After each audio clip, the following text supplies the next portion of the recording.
In Farming Simulator 25, there are over 400 authentic machines. Most of them work great for everyday gameplay. However, there are some that, in my opinion, don't fit the game or are extremely unbalanced. That's why I invite you to watch this video where I'll show you the machines you should avoid.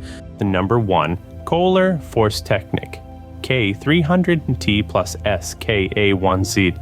This small piece of equipment might seem like a perfect solution for forestry work at first glance, but that's just an illusion.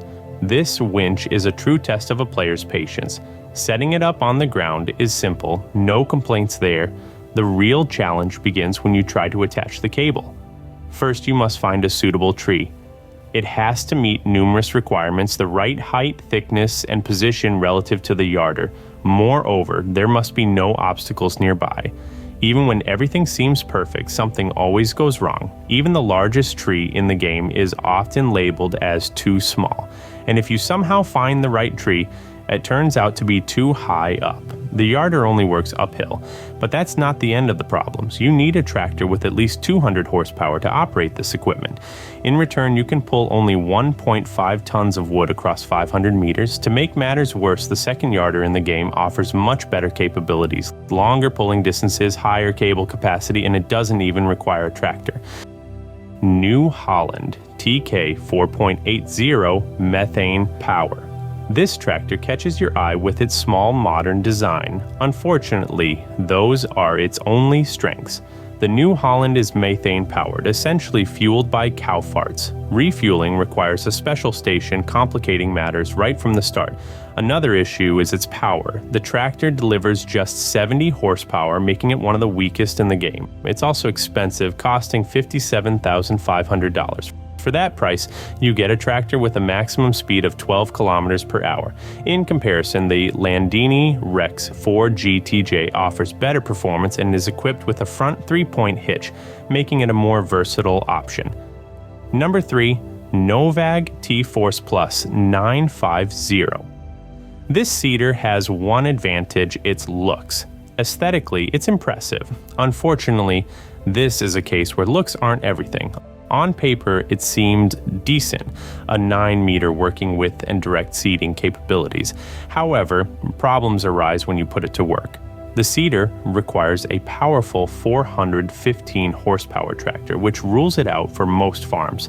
It also operates at just 12 kilometers per hour. By comparison, an Amazon seeder, which is even larger, needs only 300 horsepower and works faster.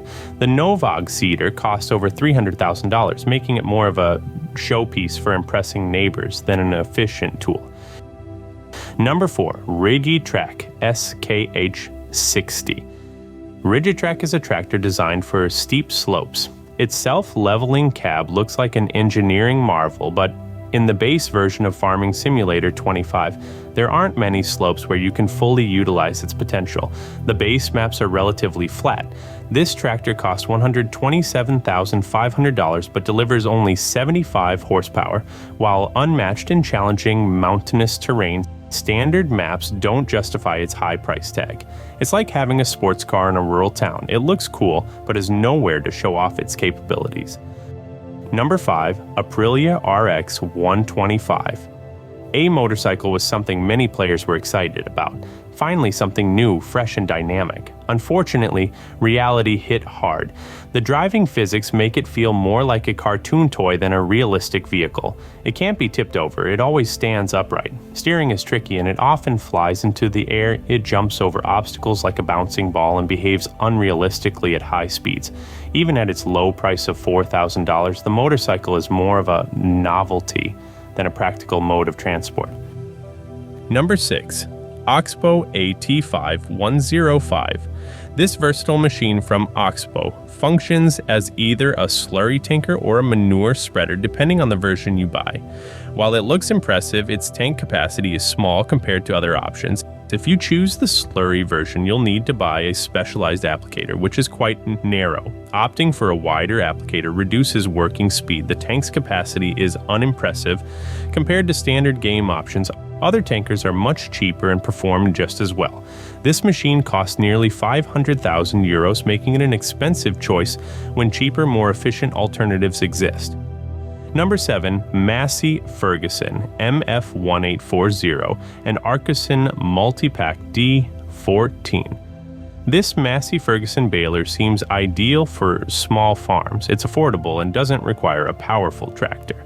However, closer inspection reveals its flaws. The baler can only produce bales at 10 kilometers per hour, while standard balers operate at around 18 kilometers per hour. Moreover, small bales require additional handling. You can either collect them manually or use a machine like the Arcuson Multipack D14, which is expensive. The whole setup costs $88,000. In most cases, it's better and cheaper to buy a standard baler, which is faster and more convenient. Number 8. Agria Lighttracks. This beet harvester is self-propelled but has a small tank with a capacity of only 18,500 liters. For large fields, it quickly becomes insufficient. It's also relatively slow on roads. This expensive machine isn't worth it for smaller fields where tractor-mounted equipment is more cost-effective. For larger fields, machines like the Ropa Tiger 6S with a 43,000-liter capacity and faster road speed are a much better choice.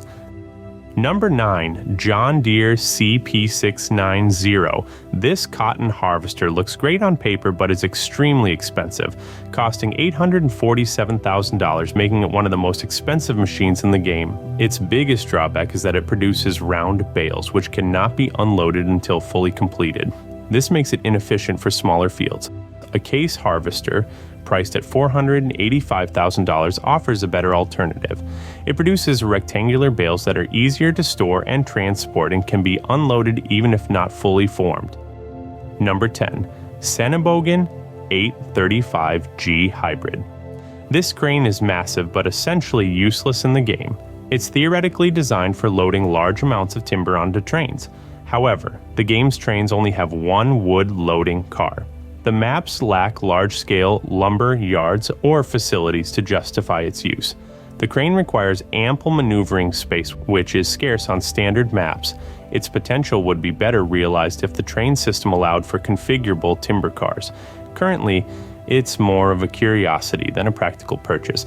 To sum up this list of the worst machines in Farming Simulator 25, one thing becomes clear. Not all that glitters is gold.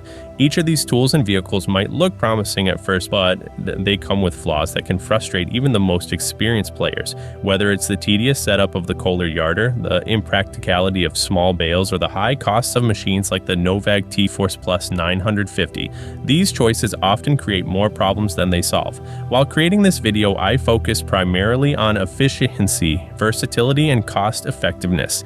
However, you might have completely different criteria for evaluating this equipment. Maybe you'll even add a few more to this list. Share your experiences in the comments. Let's help each other avoid costly mistakes and build better farms together.